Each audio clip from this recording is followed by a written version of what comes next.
চলো তোমাদেরকে একটা ছোট্ট গল্প শোনাই। আজ থেকে 4-5 বছর আগেও হয়তো আমি জানতাম না যে বড় মা বলে কেউ আছেন। কালীঘাটে যেতাম, মা কালীর পুজো দিতাম, আরও অনেক বিভিন্ন রূপে মাকে পুজো করেছি, তবে বড় মা রূপে পুজো দেওয়াটা জীবনের প্রথমবার। আজকাল ফেসবুক ইনস্টাগ্রামের যুগে রিল স্ক্রল করতে করতে আমরা সবাই বড় মার পরিচিতির কথা জেনে গেছি, বা অনেকে হয়তো যারা কাছাকাছি থাকেন নৈহাটিতে তারা জানতেন, আর অনেকেই প্রায় ফেসবুক আর ইনস্টাগ্রাম থেকেই পরিচিত। আমিও তাদের মধ্যেই একজন।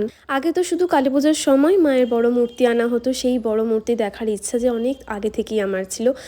তো এবারও সেই ইচ্ছা পূরণ হয়নি। এবারে আমরা গেছিলাম মায়ের প্রতিষ্ঠিত মূর্তি, যেটা রিসেন্টলি হয়তো করেছে, সেইখানেই পুজো দিতে গেছিলাম আমরা শনিবার। তাই আমাদের সাথে যা যা ঘটেছে সেগুলো তোমাদের সাথেও শেয়ার করব।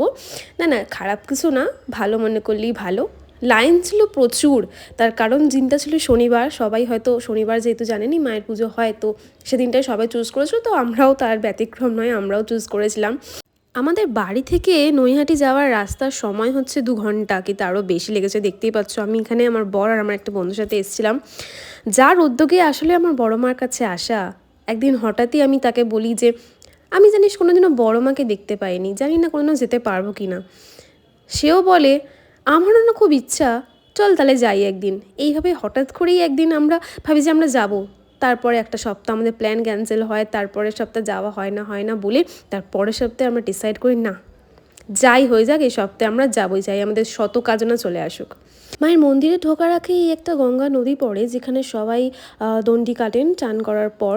সো সেদিনকার কিন্তু কেউ কাটেনি, কারণ সেদিনকার এমনি এত ক্রাউড বেশি হয় যে মানে মন্দিরে ঢুকতে ঢুকতেই আমাদের প্রায় 8টা ঘন্টা লেগে গেছিলো। হ্যাঁ ঠিকই।